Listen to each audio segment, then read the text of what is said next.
grief and sorrow in Tumble Ridge and across Canada after the country's worst school shooting in decades. This is Now You Know. I'm Rob Snow. All the news you need to know. This is Now You Know with Rob Snow on News Radio. The death toll from a mass shooting in Tumble Ridge, British Columbia sits at 10, including the death of the suspect. Tumble Ridge is a small coal mining community in northeastern British Columbia. It has a population of about 2,400. This all started yesterday afternoon, just before 1:30. 2 victims were found dead at a residence, 6 more found dead in a school. Another died on the way to hospital. Superintendent Ken Floyd is with the RCMP North District. BC RCMP Major Crimes has assumed conduct of the investigation and is working to determine the full circumstances surrounding this incident. We are not in a place now to be able to understand why and what may have motivated this tragedy. This was a rapidly evolving and dynamic situation, and the swift cooperation from the school, first responders, and the community played a critical role in our response. Our thoughts are with the families, loved ones, and all those impacted by this tragic incident. This has been an incredibly difficult and emotional day for our community. We are grateful for the cooperation shown as officers continue their work to advance the investigation. Trent Ernst is a local news reporter with the Tumble Ridge Lines. That's a community news outlet in Tumble Ridge. He was close to the scene. As police responded, he spoke with our colleagues at City News. I grabbed my camera, I drove down there, and the roads to the school were blocked off. So I was like, okay, well, I'm going to start live streaming with my phone. And in the process of grabbing my phone, a bunch of RCMP came in from out of town, probably from Chetwynd. My daughter works at the YMCA daycare, and they were sheltering in place along with the Tumble Ridge Elementary School. And the students from the Tumble Ridge Secondary School, which is where the shooting happened, they had been moved to the community center, but they were there sheltering there. And I got a note from my daughter saying that they were being allowed to leave. To actually have something happen like this is just mind-blowing. Like I don't know how to. The only way I'm processing it is because I'm processing it while I wear my news journalist hat. In addition to the dead, 25 others were injured in this shooting. 2 were airlifted to BC Children's Hospital. City News reporter Kurt Black with more from the hospital. Speaking to the family of 12-year-old Maya Gabala, her aunt, Krista Hunt, has told us that she was one of the victims and actually had a shrapnel injury to both her neck and her head, and was one of 2 victims that were air medevaced here to Vancouver in critical condition. Here's what her aunt had to say just moments ago. I got a phone call this afternoon from my grandparents that there was a shooting at my cousin's daughter's school. And we didn't really know what was happening there because there was a lot of commotion. All that we knew is that it was having to be told later where everyone was going, what was happening. And then we got word that she was hit. And one of the shrapnels went in her neck and in her head. And she was airlifted from Tumble Ridge to Vancouver Children's Hospital. And that's where she remains now, in critical care. So we are just waiting to hear what the status is. Really awful story there, and a GoFundMe page has been set up to support the family. As for the 25 other victims that did not suffer life-threatening injuries, they were treated for and triaged at local medical centers up in Tumble Ridge. That's Kurt Black of City News at BC Children's Hospital in Vancouver. As for the perpetrator, not much is known. An initial alert that was sent about an active shooter situation described the suspect as a female in a dress with brown hair. But BC Superintendent Ken Floyd would not offer any more details on the shooter's identity or any connection to the victims. We're still working towards that. Again, it wouldn't be fair to speculate on that. We're following all leads to try and determine the connection to the shooter. I think we will struggle to determine the why, but we're going to try and do our best to determine what transpired that day and what led up to this tragic event in Tumble Ridge and across our communities. The age, the shooter, a minor, adult, can you provide any detail on that at all? We have an idea right now, but until the proper next of kin and until the families are contacted for privacy reasons, that's not something we're able to release at this time. BC Premier David Eby held a news conference last night and said this event feels like something that should happen somewhere else. I mean, it's hard to know what to say on a night like tonight. This is the kind of thing that feels like it happens in other places and not close to home in a way that that this feels for so many British Columbians and Canadians. The devastation these families face, it's just impossible to understand what they're going through without going through it yourself. But I can say for myself, and I'm sure for many British Columbians, many Canadians, it makes us think about our kids' safety when they're going to school. We take it for granted. You go to school, you come home safe. And events like this give us pause about that safety that many Canadians have the privilege to enjoy across this country. Prime Minister Carney issued a statement saying he's devastated. He later spoke to reporters in Ottawa, calling it a difficult day for Canada. He has ordered flags at all federal buildings to be flown at half-mast for the next 7 days. He's also postponed a trip he was supposed to take to Munich today for a security conference. I'm Rob Snow. This is Now You Know. This is News Radio. You have questions Now You Know with Rob Snow has the answers. on News Radio. Continuing now with our coverage of the mass shooting in Tumble Ridge, British Columbia. Dean Recksiedler has been following the developments. He's with 1130 News Radio in Vancouver. Thanks for joining us, Dean. No problem at all. Walk us through the timeline of this event, Dean. Well, we've spoken with a number of people from within the community, and they knew something was up before the police actually released their active shooter alert yesterday afternoon. But 4 hours later, it was lifted, and that's when we started to get some of the details. 10 people dead, 7 at the school itself, including the suspected shooter. 1 died on their way to hospital, and then 2 in a home also in the community. Obviously, the community is just been ripped apart by this.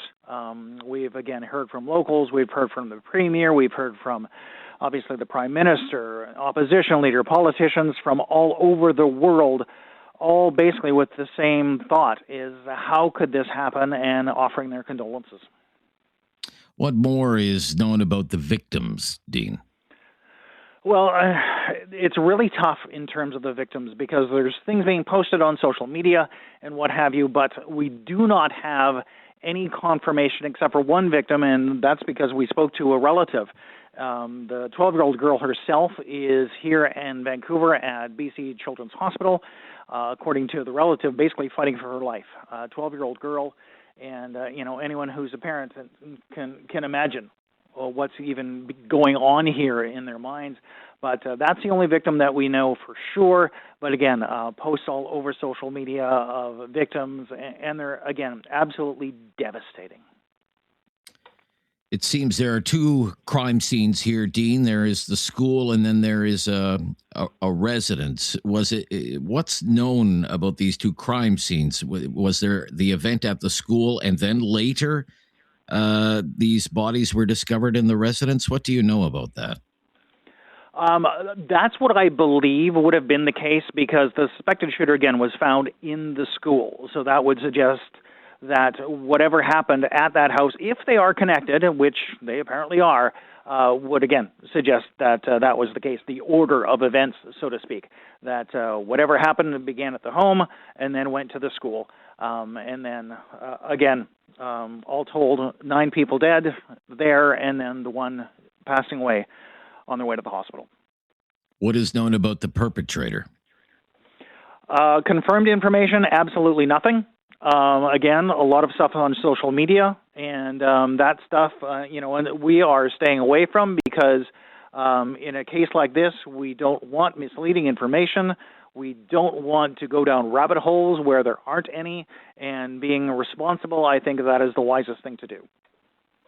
We know here in Ottawa, there, as you mentioned, Dean, there political leaders have spoken. We have heard from Prime Minister Carney. We have heard from the leader of the opposition, Pierre Poilievre. Don Davies is the leader of the New Democrats, also a British Columbia member of Parliament. We know the Prime Minister is going to make a statement in the House of Commons at 2 o'clock Eastern time. So in less than 2 hours from now, typically what happens is all the political leaders will rise to speak in the House of Commons.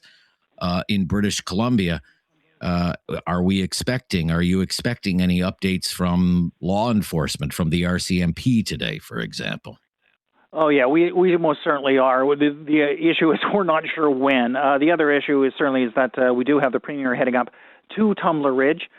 He is expected to meet with the federal public safety minister, so that is going to have an impact on things. And in terms of the politics here in BC, it's, I'm not going to say the timing is bad, but we were supposed to have the speech of the throne from the throne tomorrow. So that, of course, is all going to be thrown right out the window with this having happened. So while in Ottawa there, of course, today's session has been canceled, except for the speeches, as you noted, or the statements, as you noted, coming up in about an hour and a half.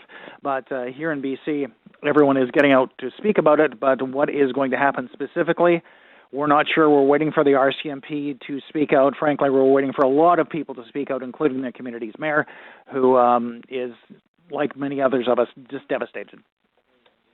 Thank you for your time today, Dean. Good to hear from you. Dean Recksiedler from News Radio 1130 in Vancouver, where it's just past 9 o'clock in the morning. Again, in Ottawa, we expect some more remarks from Prime Minister Carney coming up in about an hour and 40 minutes from now in the House of Commons. I'm Rob Snow. This is Now You Know. This is News Radio. No question goes unasked or unanswered. Now You Know with Rob Snow returns on News Radio.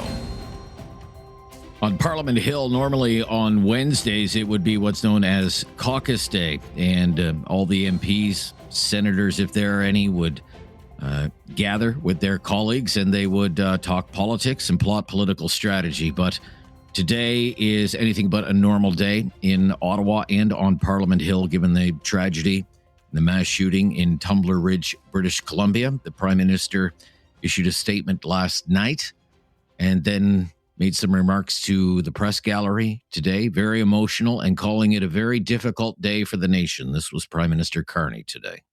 Well, it's obviously a very difficult day for the nation. This morning, parents, grandparents, sisters, brothers in Tumble Ridge will wake up without someone they love. The nation mourns with you. Canada stands by you. I want to thank and pass on a number of world leaders who've reached out directly to me in solidarity and compassion.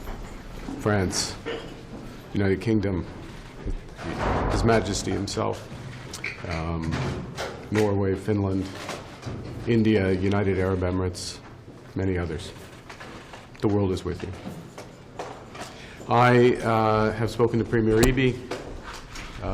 Minister of Public Safety has been engaged, as have many Canadian officials over the evening. Minister of Public Safety is en route to British Columbia. He and the Premier will be visiting the community. All assistance, obviously, will be offered. We thank the first responders, the teachers, the staff, the residents, for everything that they've done in this terrible situation.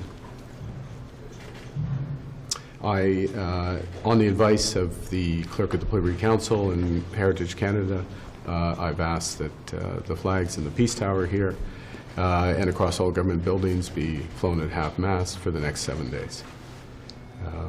We will get through this, we will learn from this, but right now it's a time to come together, as Canadians always do in these situations, these terrible situations, to support each other, to mourn together, and to grow together. Prime Minister Mark Carney on Parliament Hill today. He will make a statement in the House of Commons that is scheduled to happen at 2 o'clock Eastern time today. Also speaking with reporters in the wake of this tragedy, the leader of the official opposition, the Conservative Party leader, Pierre Poilievre. Obviously, we are all devastated by the news of this appalling shooting in Tumble Ridge.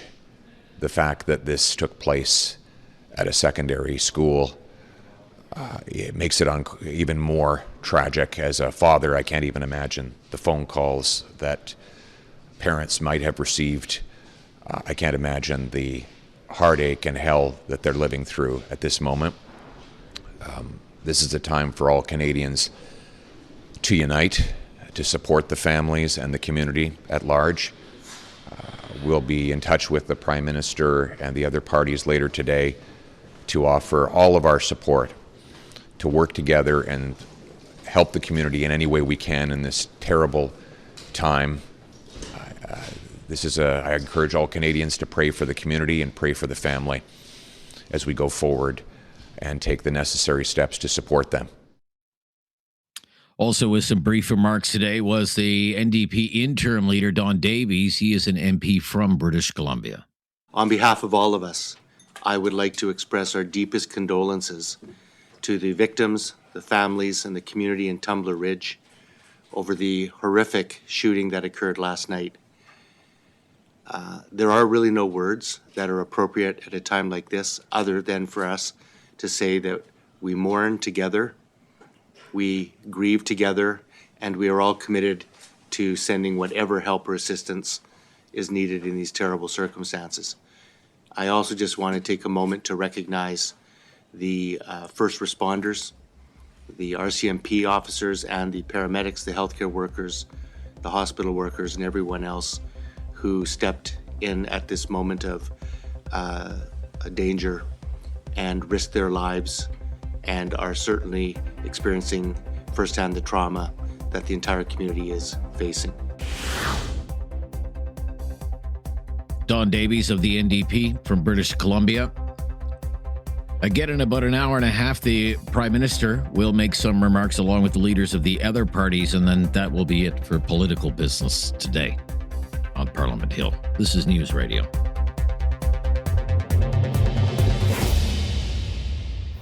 Critical thinking is not dead. Now you know with Rob Snow. Returns on News Radio. Sometimes political conversations can be a welcome escape from the terrible news of the day. And if there are any developments from Tumble Ridge, British Columbia, we will let you know right away. But joining us today for our midweek Newsday political panel are Susan Smith, Principal, Bluesky Strategy Group. Hello, Susan. Welcome back. Hi, Rob. Thanks for having me. And Gary Keller, Vice President, Strategy Corps. Hello, Gary. Great to be with you, Rob. Yeah, nice to hear from you, Gary, as well.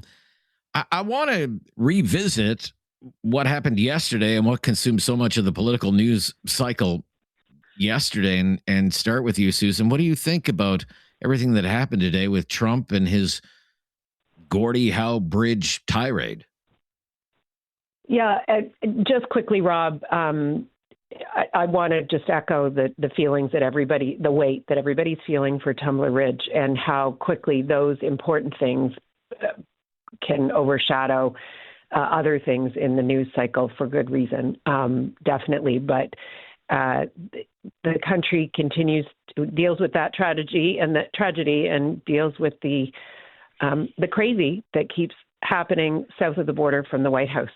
I mean, Trump, again, an out-of-nowhere tirade based on the last wealthy Republican donor to get into his office and get into his head. I think the PM responded reasonably. Canada paid for the bridge. There's U.S. steel in the bridge. This is part of Canada-U.S. trade and how we move things back and forth. It's a critical piece of infrastructure that benefits the American economy as much as it benefits the Canadian economy. And it was classic, Trump eruption out of nowhere, capitals in weird places and exclamation marks in weird places. The PM did the smart thing, and he picked up the phone and he talked to the president, because that always, I think, turns the temperature down between the two of them when there is a conversation. Not that the prime minister turned the temperature up. But I think the other interesting development is that Ambassador Pete Hoekstra, who's the American ambassador here in Ottawa, not known for his diplomatic smoothness, but he's from Michigan. And so he'll have some greater sensibilities around the impact of what the president is suggesting. I think it will get resolved and the bridge will get opened. All right. Okay, Gary, what do you think?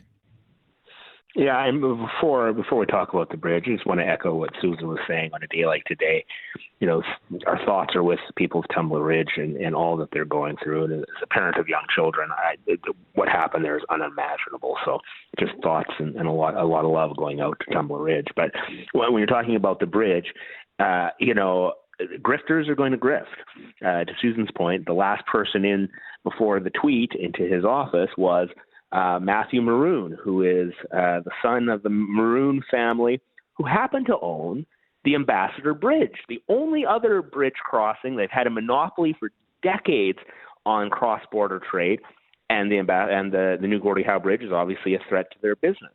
And so that's what was behind this. As Susan said, the last person in the office in his ear resulted in a blast tweet.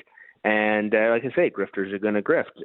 Trump was in favor of the bridge in 2017, couldn't wait for it to open. Both sides control trade on either side. There's lots of American steel in that bridge. Lots of American steel workers and other trades worked on that bridge. So this is just a distraction. I do think the right approach in dealing with some of these blow-ups is just that. Keep calm, carry on. Pick up the phone. Don't issue a tweet in response and say, blast them. He had the right response, and I think this is going to be more of a tempest in a teapot than anything else. Yeah. The New York Times, by the way, broke this story that the billionaire owner of this other key bridge, the Ambassador Bridge that spans Detroit, Windsor, met with Howard Lutnick, the U.S. Commerce Secretary, just hours before Trump posted this long rant about Canada and vowed to block the opening of this new bridge. As Gary mentioned, they've owned this bridge for decades, and they've opposed the construction of the Gordie Howe Bridge because of how it will compete with the tolls that they charge across their own bridge. The Times reported how the family has just mounted one legal challenge after another to this project, seeking its delay or trying to block it altogether. And shortly after the meeting that they had with Mr. Lutnick speaks with Trump on the phone, and then Trump posts this long rant about Canada on his social media platform. Does it say anything, though, Susan, about the state of the U.S. relationship right now? No, because I think it's just more Trump being Trump. Trump's a bit testy about Carney at the moment because Mr. Carney went to Davos and caused a stir that everybody agreed with. But President Trump has a lot of bad going on in the U.S. in the name of these flaming Epstein files that continue to produce daily eruptions for him. So he is seeking whatever distraction he can in true wag the dog fashion. Hey, look over here, folks. Forget about this stuff. Mm-hmm. So this is yet another thing. I mean, ironically, the guy is about building and creating jobs for Americans, shutting off the ability for Americans to sell their stuff back into Canada is a mistake. But Gary's right. The complete self-serviceness on the part of the family that owns the Ambassador Bridge, totally transparent and completely, crooked, quite frankly. And by the way, Mr. Lutnick, has his own problems. He was grilled before a congressional hearing in Washington yesterday because he was on the Epstein Island. But Gary, does it say anything about I mean, the deterioration of the Canada-U.S. relationship, is it getting worse instead of better? What would you say?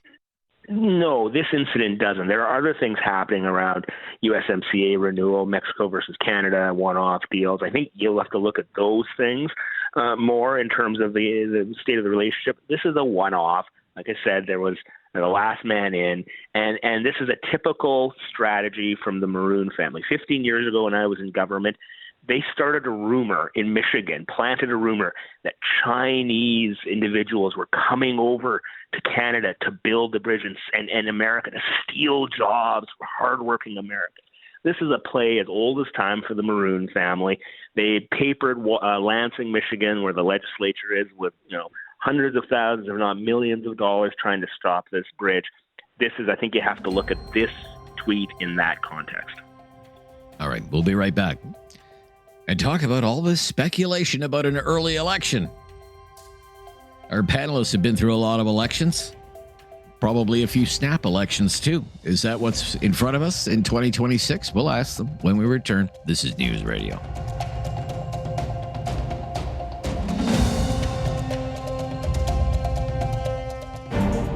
Now you know with Rob Snow continues on News Radio.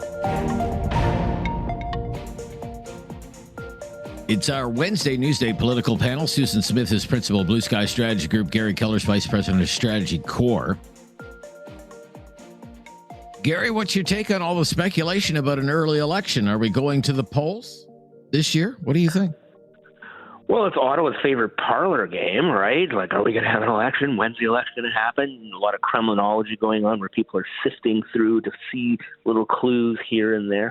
I still don't think we are going to an early election. I think Mark Carney is prime minister. I think he personally wants to govern as long as possible. I don't think he is in love with campaigning. It's not his favorite thing. And, he was promised by a lot of people he's going to win a majority government last time, and he didn't get his majority. So I think it's more likely that he tries to strike a deal with the Conservatives or somebody else where he can to get his budget bill passed and work on a case-by-case basis. In fact, we've seen the Conservatives and Liberals talking openly about trying to find a way together, working collectively, collaboratively to find a way forward. And so I actually, take the Prime Minister's word when he says that. It doesn't mean that political parties can't be on edge and have to be prepared for other eventualities, but I still don't see an election before, at the earliest, this fall, if not 2027. Is that how you see things, Susan? What do you think? I've said to a couple of people that I could argue, if you gave me the debate question in a debate, I could argue either side. I think I see why Gary's on the position that he is. The Conservatives would like there not to be an election anytime soon because their leader is polling behind his party. He's also polling well behind the Prime Minister in favorables. And the main issue remains Donald Trump, where Mr. Carney has the upper hand. At the same time, we had an election in April last year. Canadians are not in a hurry for an election. And there are things that have to get passed through the House of Commons. The Conservatives, Mr. Poilievre came home from his convention, I think, having learned a lesson that he needs to show that Parliament is working, because the only way, or one of the ways Mark Carney can get Parliament dissolved is to say, look, the Conservatives are obstructing everything. They're still obstructing the budget bill. They've agreed to move on the GST rebate, which is good. And I think they're going to cooperate together on bail reform. Those are things that are important to Canadians, but they are blocking other things. So I think the PM will get some wins. And then I quite frankly, I think there's a point at which Mr. Poilievre will continue to be Mr. Poilievre. The leopard can't change his spots. And there will be a point where collaboration no longer is functional. Parliament isn't functioning the best way that it could. And if that's a time that coincides with Mr. Carney still being a strong lead in the polls, I could see them finding a way to pull the plug. Not before the end of the spring session, I wouldn't say. Well, not before big checks arrive. Not before checks arrive in the bank accounts of 12 million Canadians. In other words, right? June, July, something around that. That might be a very cynical view of things, but sure. that could play into it as well. But the Prime Minister Some has might stuff call to it do. foresight, There's Susan. things Some to might go call it foresight. or an economist knowing how the economy works. Right. Look, Steve Madeley, the great broadcaster, used to say, it's okay to be skeptical, but cynicism is bad for your health. So I try not to be a cynic. But I do wonder why, Gary, is Doug Ford whispering things in Mark Carney's ears like, you need to call an election, Mr. Prime Minister. You should call an election right now. The country needs stability. And if you go now, you're going to win. Big. Well, I think, look, before we get to that, I just want to say something in response to Susan in terms of obstructionism. There are lots of bills and lots of legislation that are stuck in parliamentary committees because the government is either not calling that legislation or they're actively canceling meetings of those committees. So, obstruction can be seen on going both ways here. So let's call a spade a spade. Yeah. But on your question, one thing, Gary, the one thing on the budget bill, though, is the Conservatives want to... Hold on, Susan. Go ahead, Gary. I think Doug Ford was probably talking internally, said, hey, look, I called an early election, worked out pretty good for me, and I'm sure they've been kibitzing about it.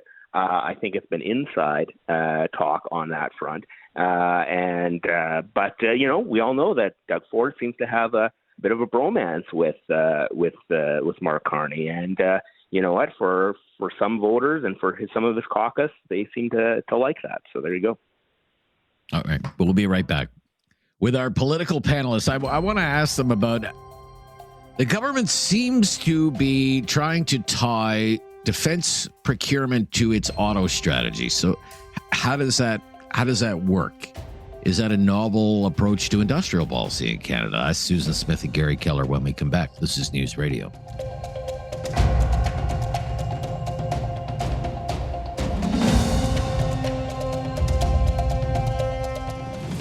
Now you know with Rob Snow continues on News Radio. Here with Gary Keller, Vice President of Strategy Corps, Susan Smith, Principal at Bluesky Strategy Group. So we know that there's a new defense strategy coming out, but there are, plans to eventually buy new fighter aircraft, whether that is the F-35 or the Swedish Gripen, and there are plans to buy at least a dozen new submarines, and Germany is in the running for that. South Korea is in the running for that. There's a full court press on. It's a big government contract, $24 billion. Now, Melanie Joly was out selling the auto strategy this week. She was at committee and seemed to suggest that defense procurement could be tied to the new auto sector strategy. I'm just curious how that would work. I mean, because there was a report that, there's increasing interest from German and South Korean automakers to maybe build some auto plants in Canada. Hard not to miss the link that those are the two countries that are also in the running for a contract, tens of billions of dollars worth of submarines. So, Gary, what do you make of this? Yeah, I mean, it's all about leverage, right? We know we've got two final competitors for Canada's next set of submarines, 12 submarines. A massive defense purchase by the government of Canada. It's about time. So that's good news for our defense. And the government, I think, is saying, look, we've got leverage here. If you want to play on this deal, Germany or South Korea, you've got to bring more to the table. And it's negotiating from a point of a strength, right? You have an opportunity. If you really want this deal, we need to see more from you. The question is how much more. But I think it's interesting. We haven't seen too much in the details. We're waiting for the defense industrial strategy to be released. It was supposed to be released today, but rightfully the Prime Minister delayed that because of the tragedy in Tumble Ridge. So we'll see if that also talks about making hay of these types of opportunities. But I think it's the right move here because it does provide some leverage for the government of Canada to even grow our economy further. Susan, what do you think? I think it makes a lot of sense, and it's a really smart move on the part of the government if they're linking these massive multi-billion-dollar defense purchases to other industries that could generate more investment in the Canadian economy. The Prime Minister has said he wants to drive up the manufacturing sector, strengthen it in Canada, boost our domestic economy. We know the Americans are not reliable partners, and Mr. Trump wants to completely repatriate the auto industry to the U.S. So it makes perfect sense, and it's a really smart move, I think, for the government to link the two. I mean, one of the things that has been floated is that, Canada will be doing deals with not just the companies in these particular cases, but also the governments.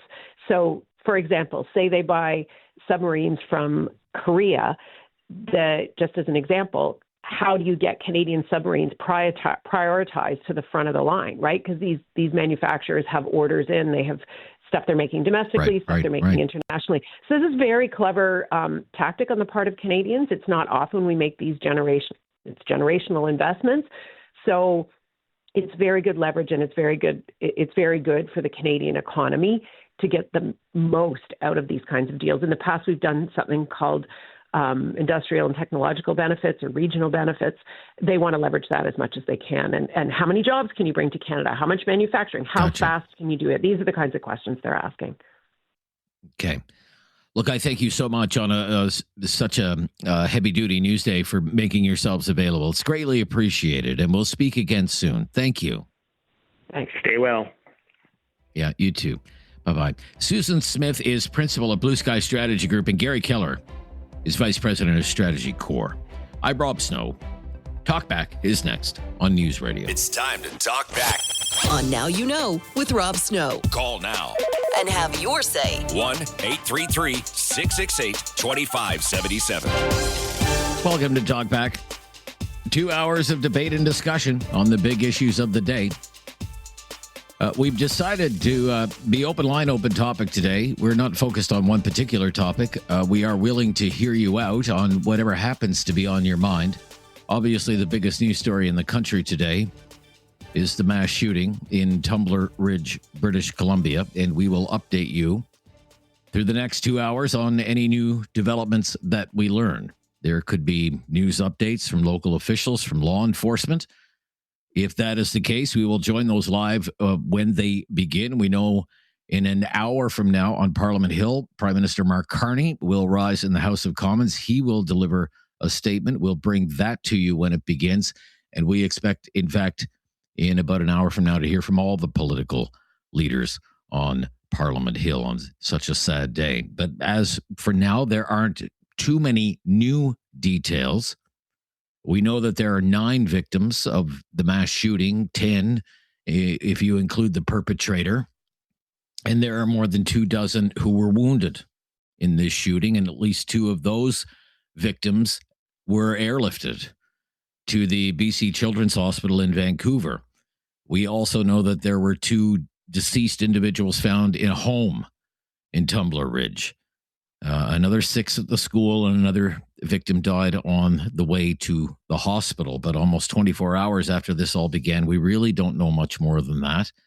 We have not confirmed the identity of the person who did this, not at News Radio or City News. We know that a public alert was issued shortly after this started to unfold, and the suspect was described as a female in a dress with brown hair. But right now, we really don't know much more than that. We don't know the age of the perpetrator, the relationship to any of the victims, and we don't know the age of the victims. And as of now, we don't know any motive. All under investigation. These are very early days. It hasn't even been barely 24 hours. And law enforcement is no doubt looking into every corner of this person's life and speaking with anyone they knew, and will be scouring any social media content that they have and going through phones and going through electronic devices and searching homes, all to try and figure out why this happened. And sometimes motives for such evil actions become clear. Sometimes manifestos are left behind. Other times, though, no motive is ever uncovered. And the reasons why people commit these terrible crimes remains a mystery. It has just been a terrible 24 hours in the news with this mass shooting in Tumble Ridge, British Columbia, And just as a personal aside, hitting close to home for me today and my wife is a terrible double murder suicide on a First Nations reserve in Western Quebec called Kitigan-Zibi. That is an Algonquin First Nation. Senator Patrick Brazeau is from there. The late NHL player Gino Ojic is from Kitigan-Zibi. Some of you may remember him playing in the National Hockey League. Kitigan-Zibi is about a 25-minute drive from my house. And there was a double murder suicide there very early this morning, about 2 o'clock in the morning. The police got the call. A man killed 2 of his own children, a 10-year-old and a 12-year-old, a boy and a girl. And then he killed himself. So that has really shocked the local community around here, waking up to that news today. It's just been an awful 24 hours of news. But because the news is so fresh, because the news is so devastating, especially the news out of Tumble Ridge, and because so little is known right now about what happened here, we've decided to just do an open line talk radio show today. You can talk about what you want to talk about when it comes to the situation in Tumble Ridge. I just don't know what else there is to say right now. We don't know why this happened. We don't know the type of firearm that was used to commit this atrocity. We don't know what sort of relationship there may have been to any of the victims. We just don't know very much at all, to be honest. And I'm not sure what we have to add to it right now. But if you want to talk about it, we can certainly talk about it. 1-833-668-2577 is our call-in line. 1-833-668-2577. While we do wait for some calls, let's listen to what has been said so far, primarily by political leadership in Ottawa, showing up on Parliament Hill today for the regular Wednesday caucus meetings. The Prime Minister, Mark Carney, sounding very emotional, sounding like someone who did not get a lot of sleep last night, and he called it just a terrible day for the country. Once again, this is Prime Minister Carney. Well, it's obviously a very difficult day for the nation. This morning, parents, grandparents, sisters, brothers in Tumble Ridge will wake up without someone they love. The nation mourns with you. Canada stands by you. I want to thank and pass on a number of world leaders who've reached out directly to me in solidarity and compassion. France, United Kingdom, His Majesty himself, Norway, Finland, India, United Arab Emirates, many others. The world is with you. I have spoken to Premier Eby. Minister of Public Safety has been engaged, as have many Canadian officials over the evening. Minister of Public Safety is en route to British Columbia. He and the Premier will be visiting the community. All assistance, obviously, will be offered. We thank the first responders, the teachers, the staff, the residents, for everything that they've done in this terrible situation. On the advice of the Clerk of the Privy Council and Heritage Canada, I've asked that the flags in the Peace Tower here and across all government buildings be flown at half-mast for the next 7 days. We will get through this, we will learn from this, but right now it's a time to come together, as Canadians always do in these situations, these terrible situations, to support each other, to mourn together, and to grow together.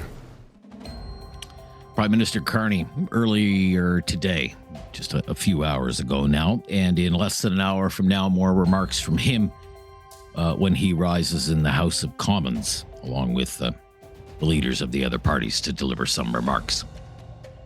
I'm Rob Snow. It is Talkback, 1-833-668-2577. There are phone lines available if you would like to speak about this or anything else for that matter. This is News Radio.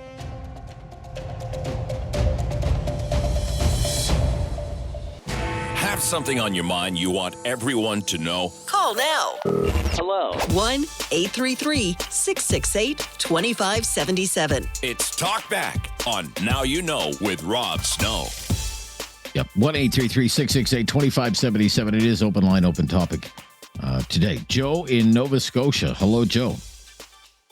Hi, Joe. Hey, Rob. Thanks for taking my call, man. I appreciate you having me on.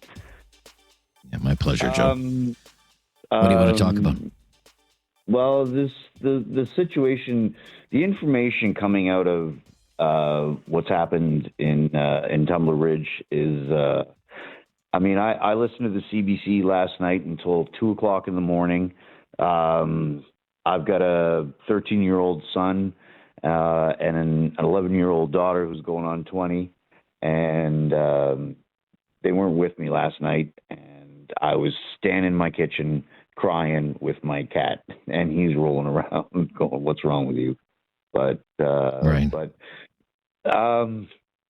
yeah, man. I mean, I'm as far away from Tumble Ridge as you can possibly get, I guess. But everybody across the nation is kind of feeling this. It's devastating for anybody who's got a family who knows the value of life, I guess. But they haven't released what the gun was like. They have not. No, they have not. No. And that's kind of, that would settle a little bit. Like, I mean, it would settle your mind just a little bit in terms of knowing, what took place. These two guys that were found in the home, was it a drug overdose? Were they shot? Like, that's not being released. I think that's kind of important. I think there should be a toxicology done on the person that did the shooting. And also, did those 25 plus victims witness her off herself? That's kind of important too, right? Because that deals with how you instruct the therapy, I guess, that's going to come from all corners. Sure. So, yeah, but just on the firearm, it is an interesting point that you make on the firearm. They haven't said if it was just one firearm, multiple firearms, the types of firearms, because it's already being reported. This is an international news story. It's being reported in the Canadian news media, our gun control measures in this country. International news media is pointing out how strict gun control is. Gun control is a very live debate right now in Canada, and because of the divide between the two main political parties on gun control. We don't know the type of weapon that was used. We don't know how the weapon was acquired. Was it acquired from the home? Did this individual acquire the weapon? Was it a relative's weapon? We don't know anything about that right now. I assume all of that will come out in due time, I suppose. You mentioned, though, I'm just very curious about this, Joe, that this really hit you emotionally yesterday. Gosh, Dad, I guarantee. What do you think brought on that emotional response that you had, because you were thinking of your own children, going to school? No, I mean, I'm honestly thinking about the families. I mean, yeah, okay. I know my kids are safe, but I was thinking about the families, their families, like the direct families, right? Like what they must be going through. Like, because that's, I mean, can't imagine. The worst thing in the world is to bury your children, right? And they're going to have to do that. So, I pray for all that 12-year-old girl. I'm not religious, so I can't say I pray, but I feel for their families, and I send them hope through the clouds, I guess. But yeah, man, this information needs to come out. Like, it will in due time. It's barely been 24 hours, Joe. We'll have to, let's give law enforcement and the investigators time to do their work, and we'll see where the investigation takes us.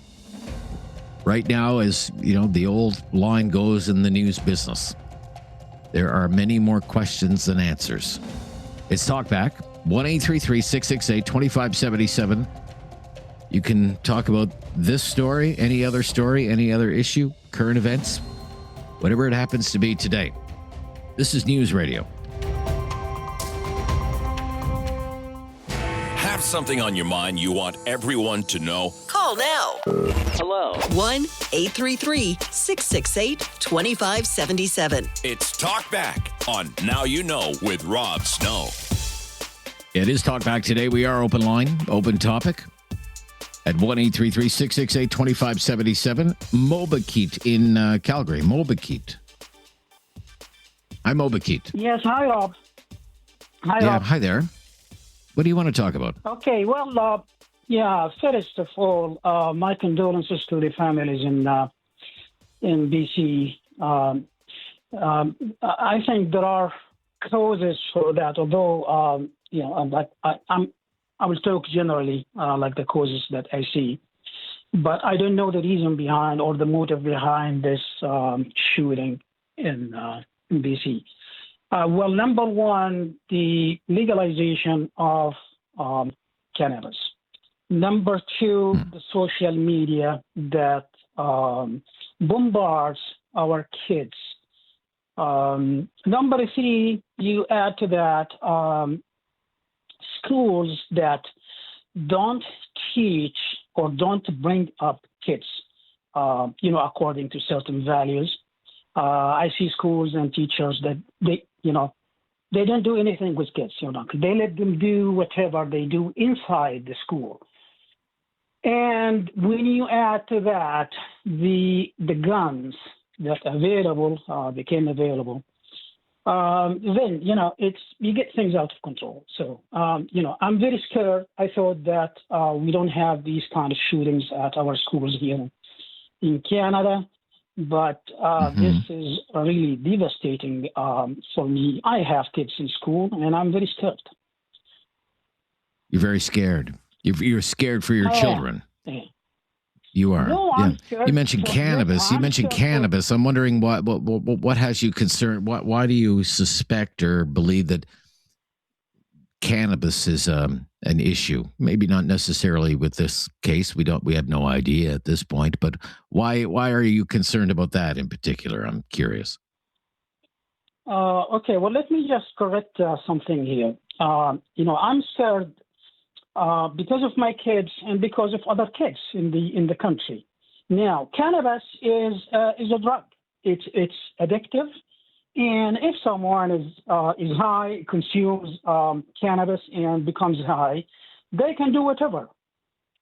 And I heard you interviewed a professor, I think, in a local community college about from Humber College, cannabis. Yeah, and I really don't like what he said, and he did not seem to be confident with the answers he provided. Now, back to the cannabis. It's a drug. It's addictive, and it shouldn't be allowed. The reason that they legalize it because they said, they just want to limit it. Okay, how can you limit something by making it available? So it's just like I think there were several motivations. If I could, there were several motivations in ending the prohibition on marijuana. First of all, you had 5 million Canadians who were openly defying the law. 5 million Canadians who would use cannabis at least once a year, if not more than that. So how effective is a law if 5 million Canadians are going to just ignore the law? So that was a motivation. The other goals cited by the government of the time was we want to keep it out of the hands of young people. How effective has that been? That's debatable. And we want to keep it out of the profits out of the hands of criminals. There is evidence that the black market, when it comes to cannabis, is not nearly as profitable as it used to be. And as a result, criminal organizations have gone into even harder and harder drugs because the money's not there in the weed anymore. Have something on your mind you want everyone to know? Call now. Hello. 1-833-668-2577. It's Talkback on Now You Know with Rob Snow. Every single phone line is available right now. I'm not surprised that it's a little quiet with calls today. It is open line, open topic. We are continuing with our coverage of the mass shooting, however, in Tumble Ridge, British Columbia, and keeping you up to date on all the developments and the news as we know it right now. We know that in about 25 minutes from now, the Prime Minister will rise in the House of Commons, Mark Carney, and he will deliver a statement. He will be followed by the leader of the official opposition, leader of the Bloc Québécois, will then make some remarks. We'll quite likely hear from the at least interim leader of the New Democrats and maybe even Elizabeth May. She is a British Columbia MP after all, and she is the leader of a federal party, the leader of the Green Party. Within the last hour, we had a chance to catch up with our colleagues at 1130 News Radio in Vancouver when we were joined for the very latest by Dean Recksiedler.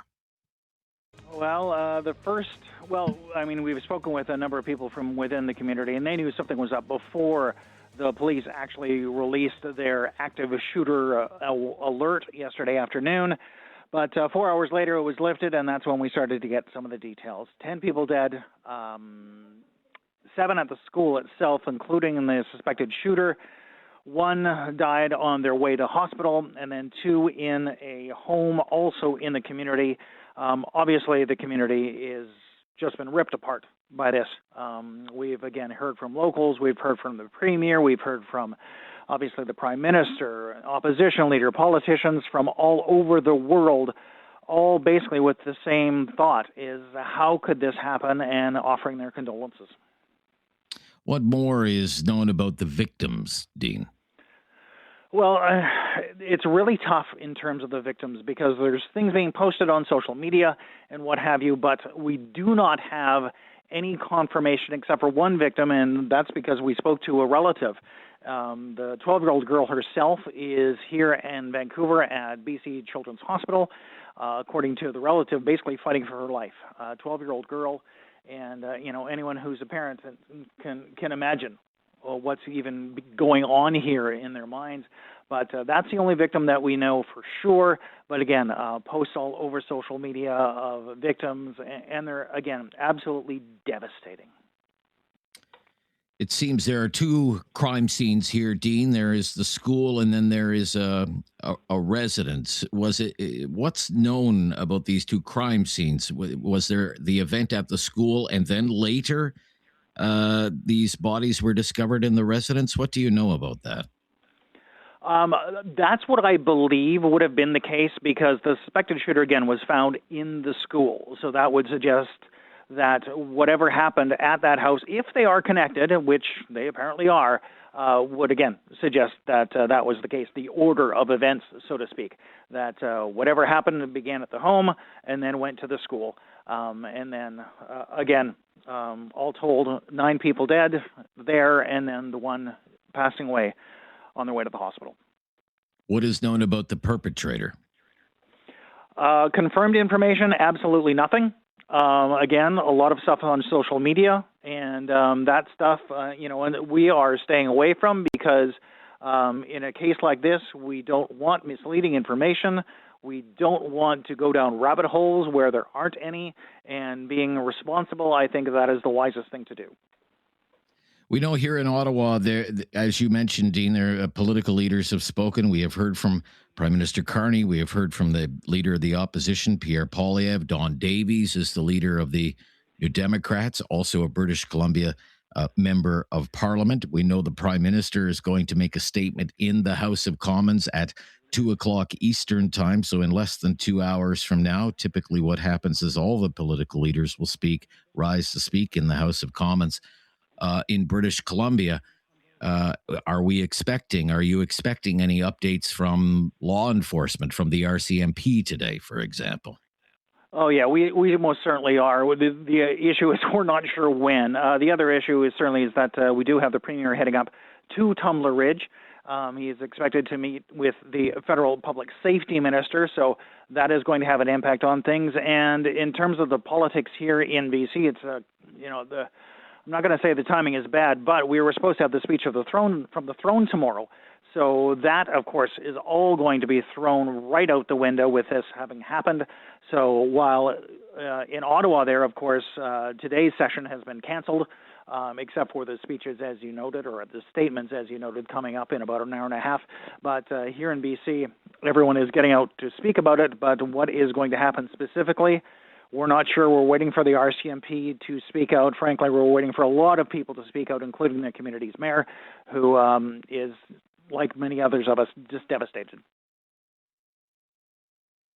That is Dean Recksiedler. He is our colleague working things at 1130 News Radio in Vancouver. I had a chance to catch up with him about an hour ago. And since we spoke with Dean, we have since learned that the RCMP in British Columbia, leading this investigation, has scheduled another news conference.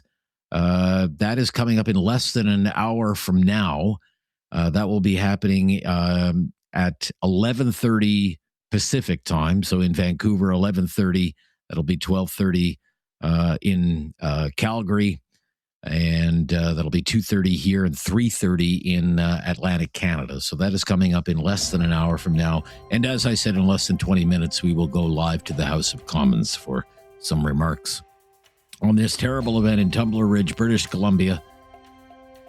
One of the worst mass shootings in years, one of the worst school shootings in decades, with 9 people killed, 10, including the perpetrator, and dozens more injured, including children who had to be airlifted to the Children's Hospital in Vancouver. I'm Rob Snow. This is News Radio. Have something on your mind you want everyone to know? Call now. Hello. 1-833-668-2577. It's Talkback on Now You Know with Rob Snow. Yeah, it is Open Line, Open Topic today. We are awaiting some new developments in the case of the mass shooting in Tumble Ridge, British Columbia. The first will come out of Ottawa, probably coming up in about 15 minutes or so, when we will hear from the Prime Minister, other party leaders. They will deliver remarks in the House of Commons. Other than that, all political business in Ottawa has been canceled for the day, as it has been in most other provinces. If there were news conferences scheduled by premiers or ministers, most of them have been canceled today as well. And then in about 45 minutes from now, we expect an update from the RCMP in British Columbia on the status of any investigation thus far.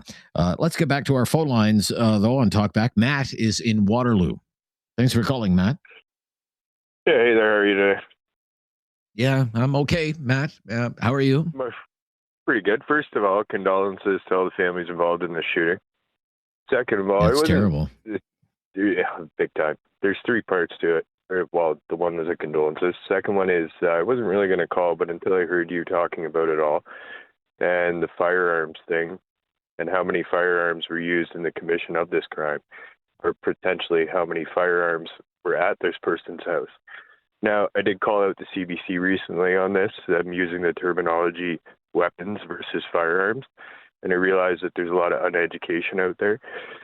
And that reality is that reporters are supposed to use a non-biased terminology, which would be firearms. Weapons could be used when you're talking about she used it as a weapon, but at the same time, the firearms that would still be back at the person's house would actually be considered firearms because they weren't used in the commission of a crime.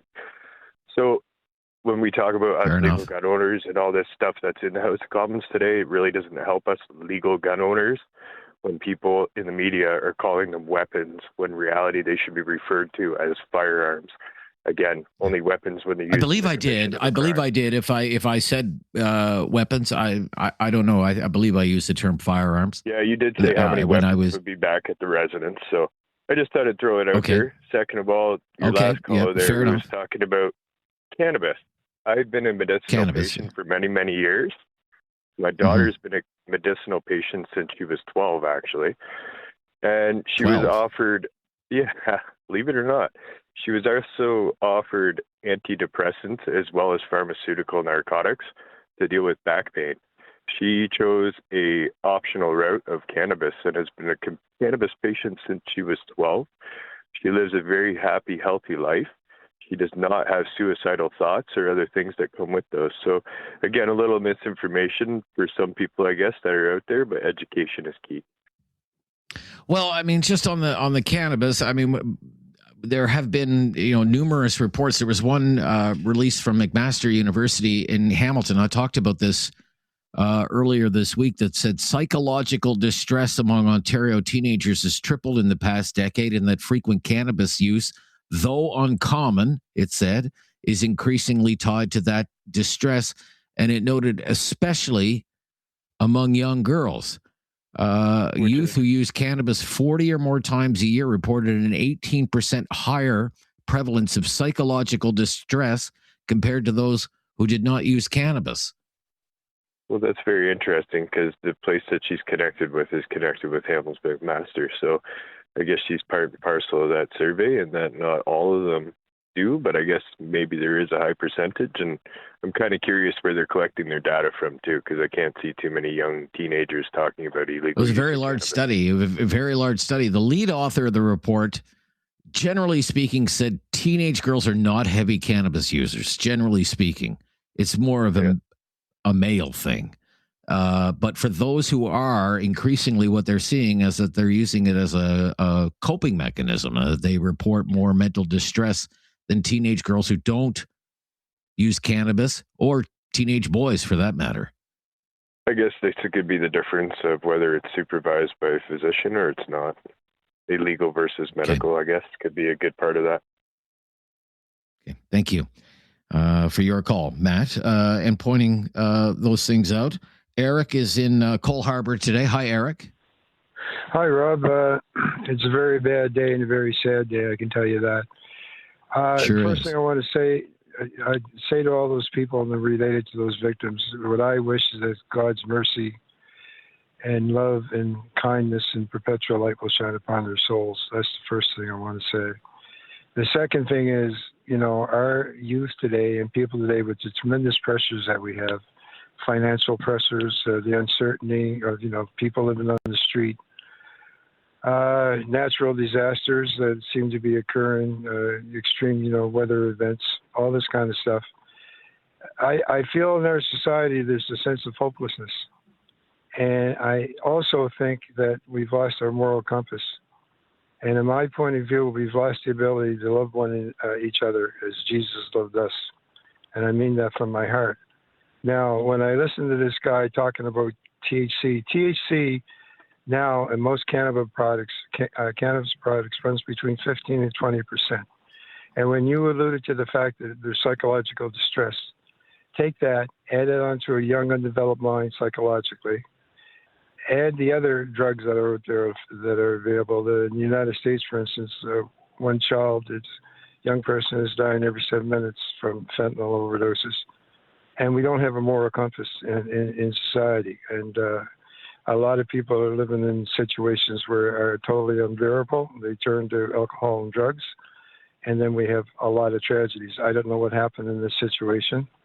It's just that it makes me feel sad. And I feel from the bottom of my heart that if we get our moral compass back and turn back into being a Christian nation, I promise you, at least 90% of these tragedies wouldn't be happening. That's all I got to say, Rob. Yeah, fair enough, Eric. Yeah, thank you. Does it need to be a Christian nation? It's a multi-faith nation for people who believe in a higher power. Some people don't believe in a higher power at all and are very morally grounded. That's all I would add to your remarks. Thank you. Be right back. This is News Radio.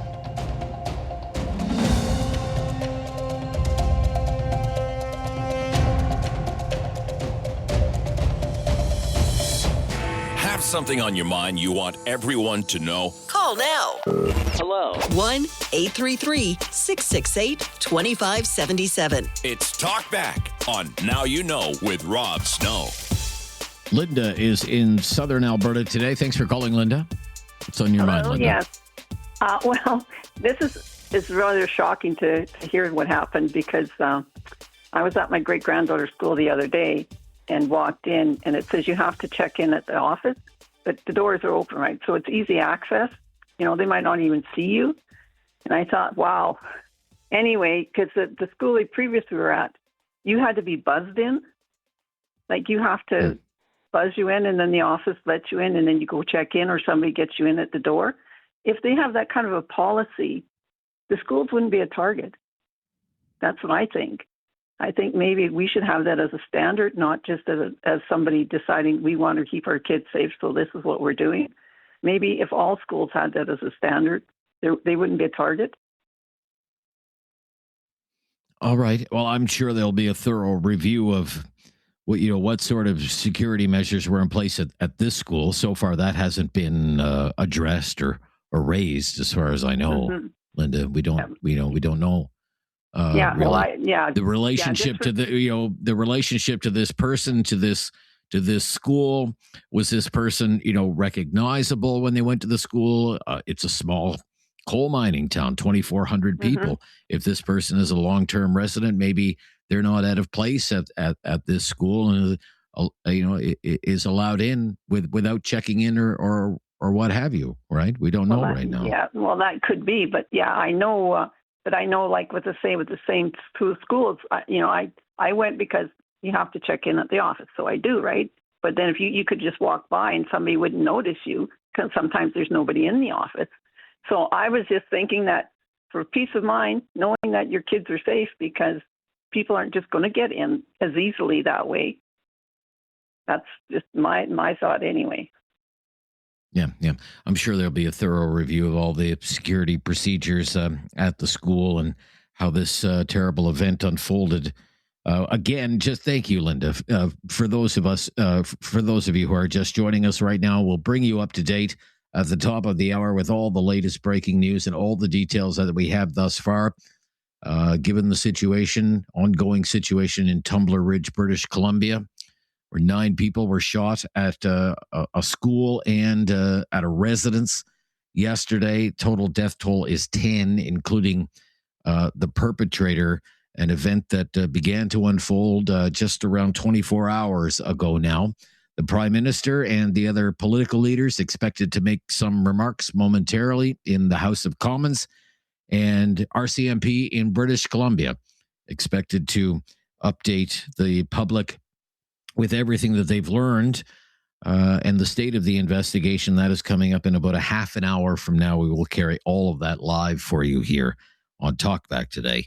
I'm Rob Snow. This is News Radio. It's time to talk back. On Now You Know with Rob Snow. Call now. And have your say. 1-833-668-2577. And take you live right now to the House of Commons in Ottawa. Be opened que l'on ouvre les portes. The Honourable Government House Leader. It's on a point of order, Mr. Speaker. There have been discussions among the parties, and if you seek it, I believe you will find unanimous consent for the following motion, that notwithstanding any standing order or usual practice of the House, A, immediately after the adoption of this motion, the House observe a moment of silence for the tragic events in Tumble Ridge, British Columbia. B, the Prime Minister, a member of the official opposition, a member of the Bloc Québécois, a member of the New Democratic Party, and the member of the Green Party each be permitted to make a statement. And C, suite aux déclarations, la Chambre... Following the statements, the House shall adjourn until tomorrow at 10 a.m. pursuant to Standing Order 24-1, provided that 1. The recorded divisions currently deferred to the expiry of the time provided for oral questions today be deemed further deferred to the expiry of the time provided for oral questions at the next sitting of the House. And 2. Any standing joint, special and special joint committees, as well as their subcommittees, shall not be empowered to sit today. Thank you. All those opposed to the Honourable Ministers moving the motion will please say nay. The terms of the motion. All those opposed to the motion will please say nay. Carried. Accordingly, I now invite all honourable members to stand to observe a moment of silence in memory of the victims of the tragic events in Tumble Ridge, British Columbia.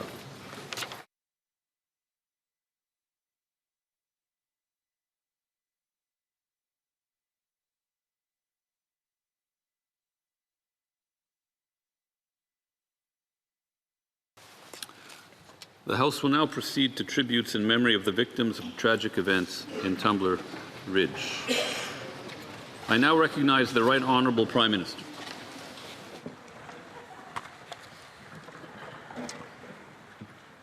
Mr. Speaker, this morning, families in Tumble Ridge, British Columbia, woke to a different world. Parents, grandparents, brothers, sisters began this day as their first day on earth without someone they loved dearly. What happened has left our nation in shock and all of us in mourning. 9 people killed, more than 25 others injured, some still in hospital fighting for their lives. The investigation is ongoing, and we must allow law enforcement the time and space to do their work accordingly. Mr. Speaker, as this House knows, Tumble Ridge is a community of some 2,400 people nestled in the foothills of the Rockies. It is one of the youngest towns in the great province of British Columbia. It's carved out of the wilderness in the 1980s, built on the promise of the resource economy and by the determination of its residents. It's a town of miners, teachers, construction workers, families who have built their lives there, people who have always shown up for each other there.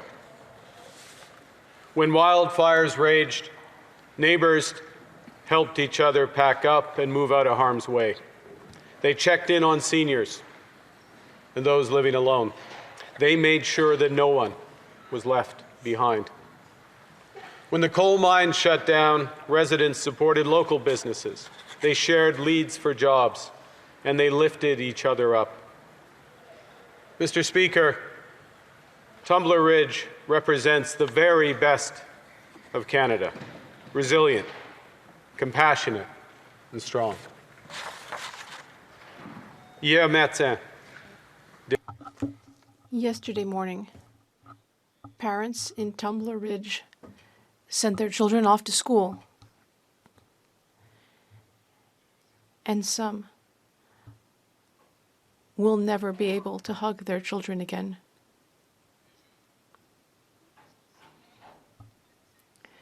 These children and their teachers bore witness to unheard of cruelty.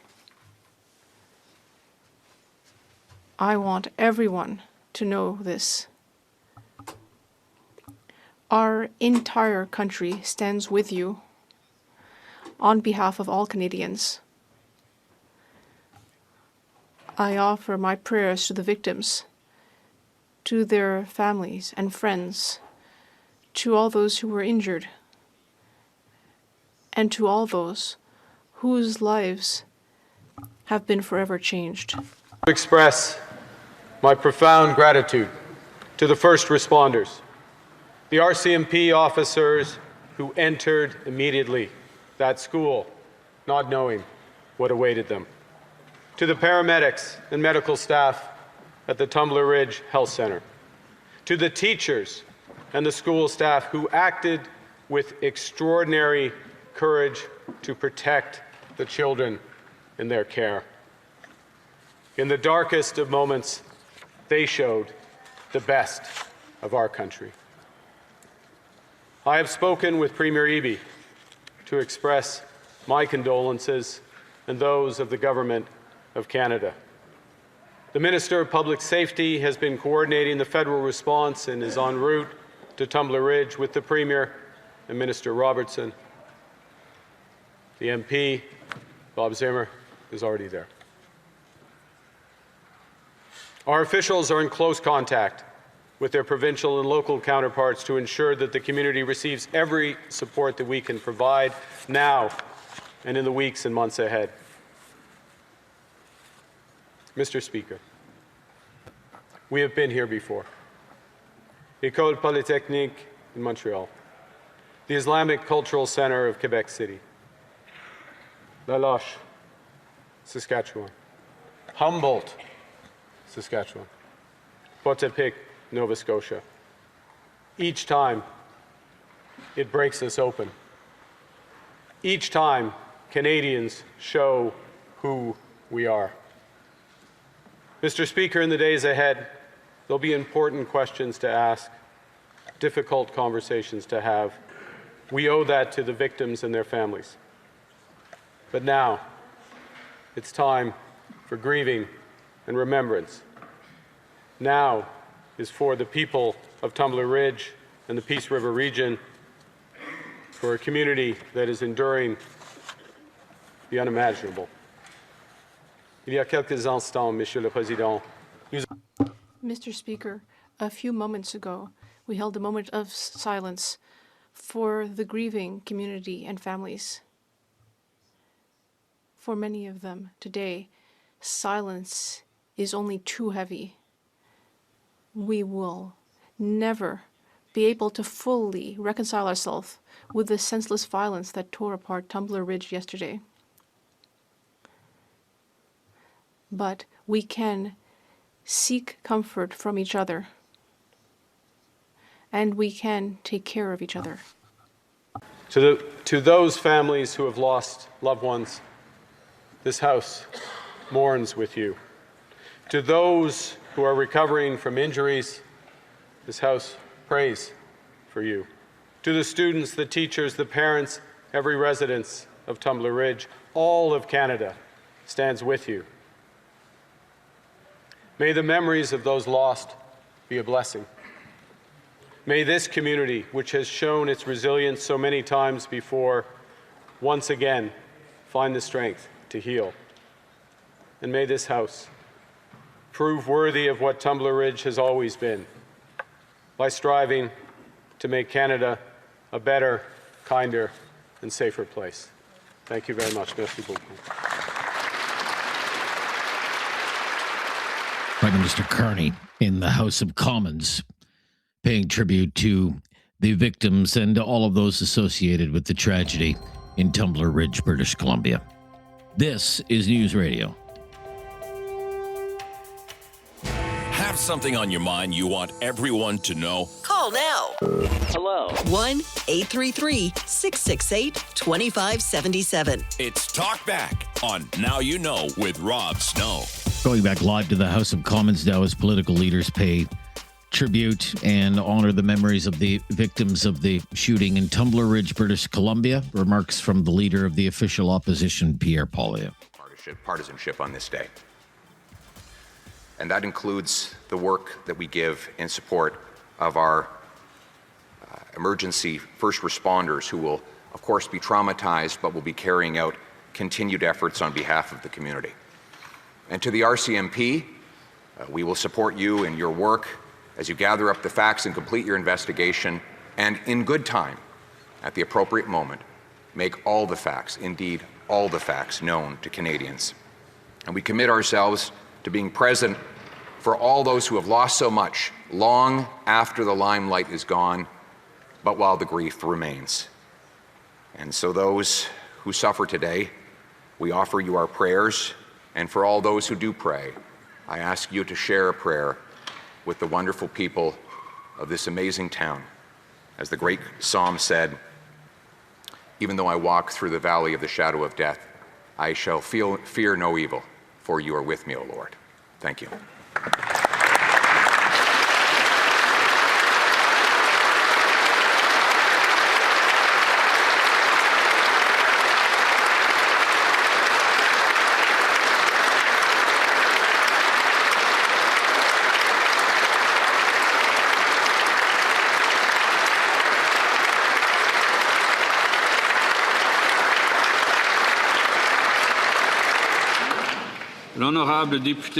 The Honourable Member for Belleuil-Chambly.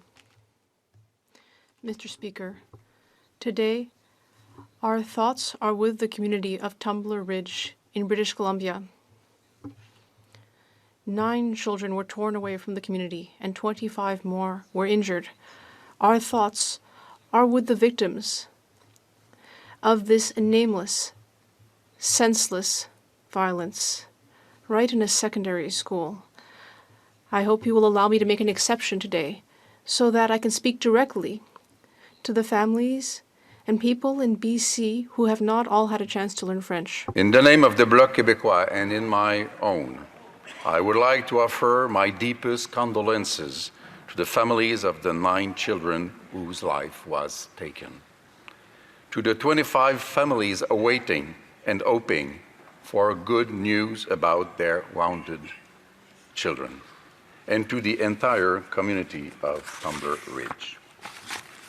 On behalf of the Bloc Québécois, and here I presume I can speak for the entire Quebec nation, I offer my condolences to the families of the 9 victims and all our solidarity to the families of the 25 people injured and the community of Tumble Ridge as a whole.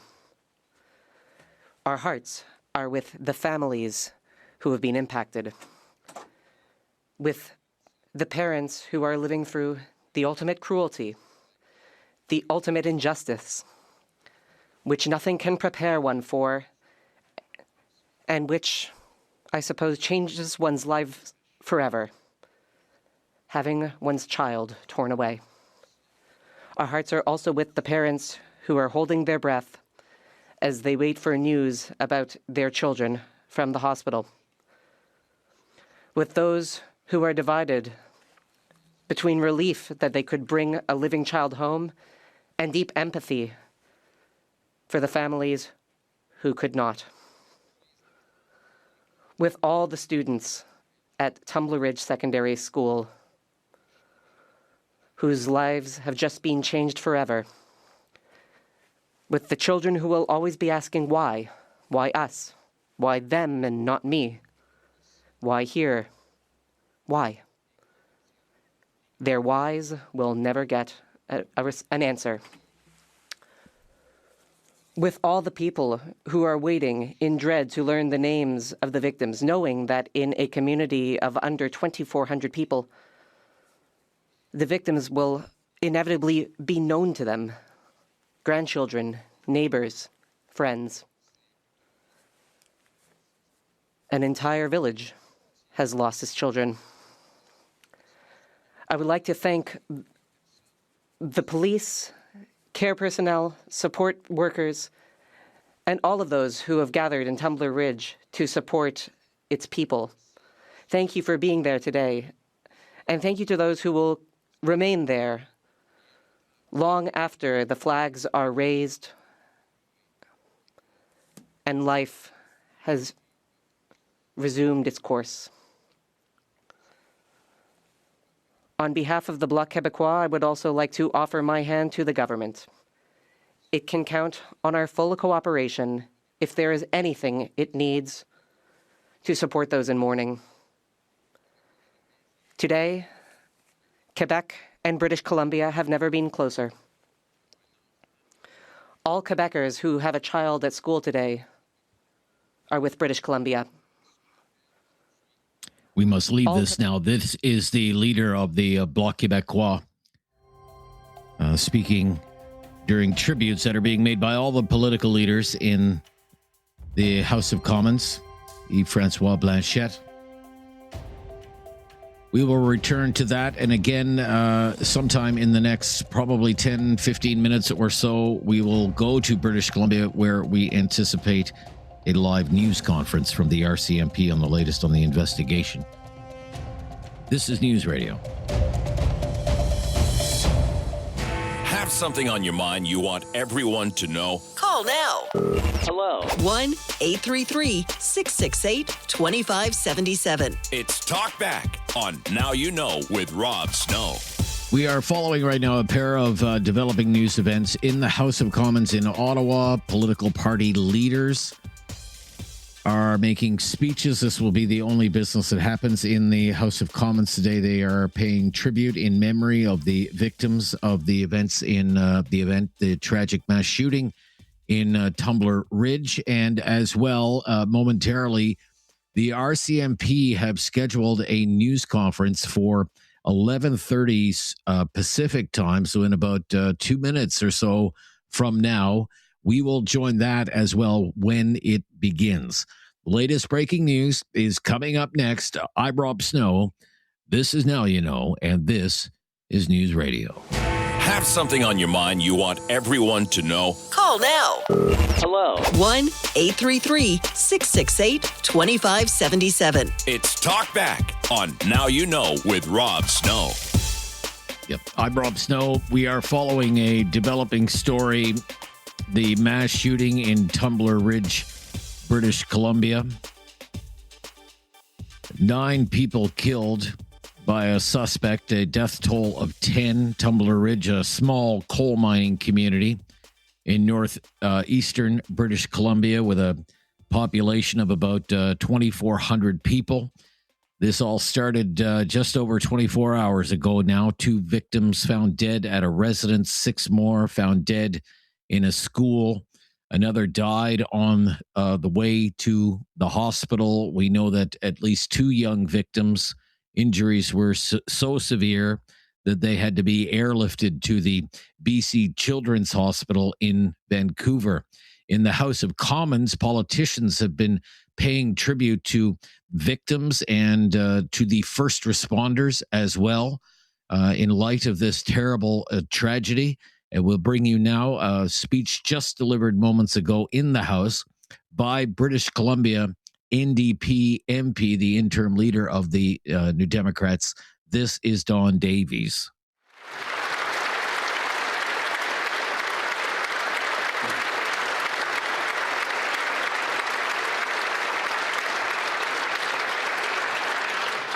The honourable member for Vancouver Kingsway.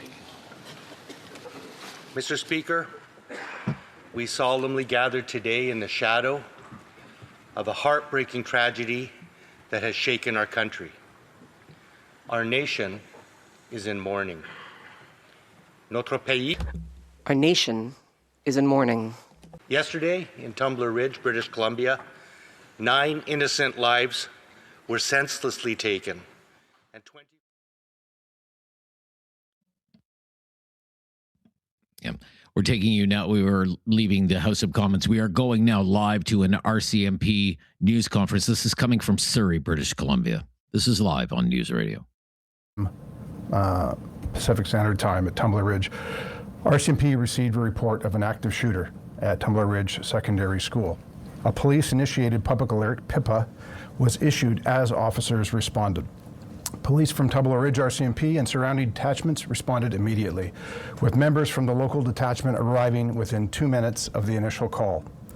Upon arrival, there was active gunfire, and as officers approached the school, rounds were fired in their direction.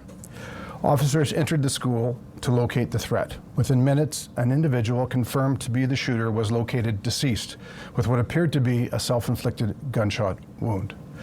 The suspect has been identified as 18-year-old Jesse Van Rootselaar, who is a resident of Tumble Ridge. 2 firearms, a long gun and a modified handgun, were recovered by responding officers. Determining the origin of these firearms and what role they played in the shootings remains a significant part of the active and ongoing investigation. Multiple victims were located throughout the school, along with approximately 25 individuals with possible injuries. Once it was determined to be safe, officers evacuated over 100 students and faculty to a local community center, while police continued to assess whether any ongoing threats remained. Those with potential injuries were transported to the local medical clinic for triage and assessment, and 2 victims with significant injuries were transported to hospital via air ambulance. Following a medical assessment of the individuals, no discernible physical injuries were identified for those that remained at scene. I'd like to correct some information that was shared yesterday and to clarify that 9 people in total are deceased as a result of this incident. Initially, it was believed that one of the victims, a female with significant injuries, who was transported from the scene by our members and then transitioned to paramedics, had succumbed to her injuries. Police have since confirmed that is not the case. She is alive and was one of the 2 female victims that were airlifted to hospital. Both of those victims remain in serious condition. The deceased victims from the school include an adult female educator, 3 female students, and 2 male students between the ages of 13 and 17. 2 additional victims, an adult female and a male youth, were located deceased in the local residence. The BC Major Crime unit has assumed conduct of the investigation and is working to determine the full circumstances surrounding this tragic incident. There's been much speculation within the community regarding the relationship between the shooter and some of the victims. All of that remains part of the active and ongoing investigation. We are not in a position to publicly confirm any specifics at this time. Additional resources have been deployed to Tumble Ridge to support both the investigation and day-to-day policing operations, which continue with the assistance of our neighboring detachments. BC Emergency Health Services, the Tumble Ridge Fire Department, the local medical center, the school district, the community center, and many others within the community have provided significant support throughout this response. Anyone in the community who does not need support, who does need support, is asked to go to the Tumble Ridge Community Center at 340 Front Street. We understand the community has questions, and we understand they want to know the motive behind this tragic incident.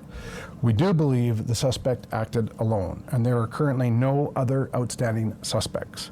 Our investigators remain on scene, actively gathering information to determine the full circumstances of what transpired.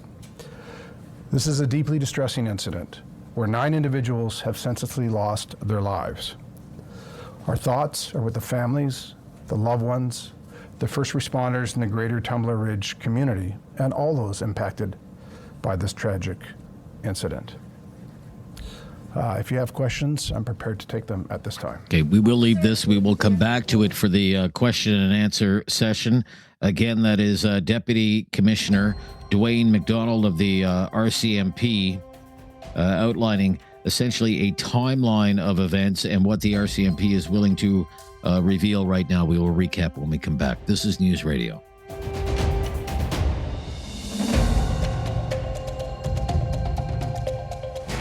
Something on your mind you want everyone to know? Call now. Hello. 1-833-668-2577. It's Talkback on Now You Know with Rob Snow. Bringing you up to date on details that have been revealed by the RCMP at a news conference underway right now in Surrey, British Columbia. Deputy RCMP Commissioner Dwayne McDonald identifying the suspect in this case in the Tumble Ridge mass shooting as 18-year-old Jesse Van Rootselaar.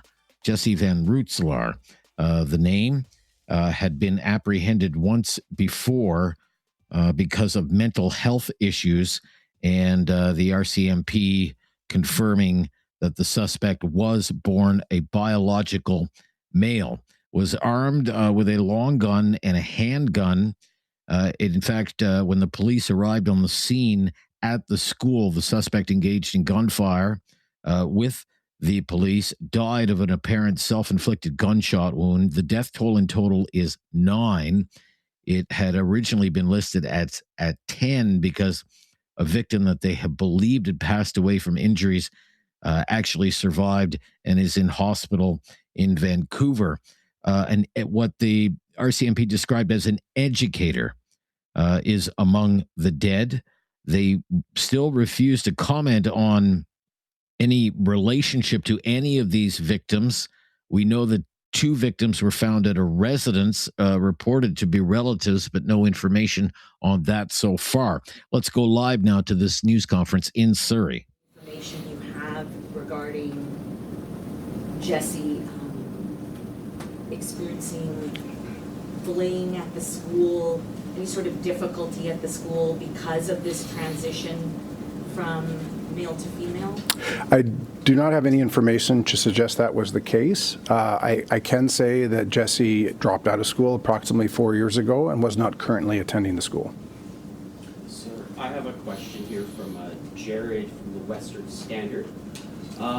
They wanted to just know why we waited until now to confirm the identity of the suspect. It's a good question. I know it's one of concern, specifically with the speed of social media. I think it's important to recognize that yesterday, when we first provided a media availability, it was approximately 5 hours after the active shooter event. At that point in time, we were still trying to lock down locations. We had victims that we were evacuating. As you can imagine, the scene was quite chaotic with significant amount of trauma. And it's important for us when we do release information to get it accurate. I point to the case of now having to correct and say that there's only 9 deceased persons instead of 10. We want to get information out as quick as possible, but we also appreciate that that information needs to be accurate, because particularly when we're dealing with victims or are dealing with the identity of a suspect, we have to take into consideration, in this case, our suspect was deceased. We had to locate to notify them. So I would, notwithstanding the public interest, I would hate for someone to find out that their loved one was deceased coming from our podium or coming from the news media in advance of being told in person. And then I have one other question here from Ruth with Energetic City. Was the suspect related to anyone in the school? I can say that the suspect was not related to any of the victims of the school. I don't have any broader information beyond that, other than say that the suspect was related to the 2 victims at the private residence. Did the suspect leave a note or any other communication in advance of this happening? Not that we've located so far, but we are continuing to pursue that lead. Sir, are you able to give us sort of what the police's working theory is on why this happened? Well, we don't have an idea yet as to motive. And again, recognizing we're still less than 24 hours into this incident, it is something that we are certainly passionately pursuing. But it would be too early to speculate on motive at this time. Was there a bolt put out to be on the lookout for prior to the shootings regarding the suspect? Not that I'm aware of, but once the shootings commenced, we did issue the public police alert. And did police open fire on the suspect? Police did not return fire, to the best of my knowledge, but went into the school. Where in the school were the victims killed? There was one victim that was located deceased in the hallway, in the stairwell of the school, and the others were located, I believe, in the library of the school. Can you comment on the home of the shooter? What was it like? Was it in disarray? Sometimes when there's some sort of abuse going on, there's certain things you can see in a home. Was it anything like that apparent? I can't comment yet on the nature or the environment of the family home. It was locked down originally to secure a search warrant in order to allow our investigators to go in. So I can't comment at this point in time. Can you tell us the rough address of the home, like where the 2 people found deceased? I do have that information. It will be locked down, so I would respectfully ask members of the media and the public not to attend the scene of the family home because we have a lot going on there, but it's 112 Fellers Avenue in Tumble Ridge. Regarding the home, were there additional firearms or weapons found during the search? I don't have that information at this point in time. I can say that historically there were firearms that were secured at that residence in a safe, but I haven't updated with the investigators yet to determine if they've gone in and located more firearms. Talks about police being called to the school about an active shooting. Were they called to the home before that? Yes, no, they were called after. So we understand the sequence of events, and I'll get to this. So we did not receive a call to attend the home until approximately 2:47 p.m. or 1:47 p.m. Pacific time. We were called because a neighbor, there was a young female at that home that went to the neighbors, and that's how we learned that there were 2 deceased at that residence. So the neighbor called the police. We know the sequence of events now is that the incident at the home occurred first, where we have the 2 deceased family members, and from there our suspect attended the school and commenced their criminal activity there. What was the relationship of the child? We're going to leave this now. I will correct myself that the RCMP was not commenting on the nature of the relationship with the 2 bodies at the residence, confirming there, as you heard, that they are relatives believed to be the mother and the stepbrother of the suspect. We will return to this live news event shortly here on News Radio.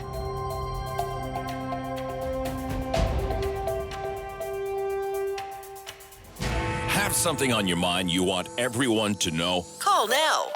Hello. 1-833-668-2577. It's Talkback on Now You Know with Rob Snow.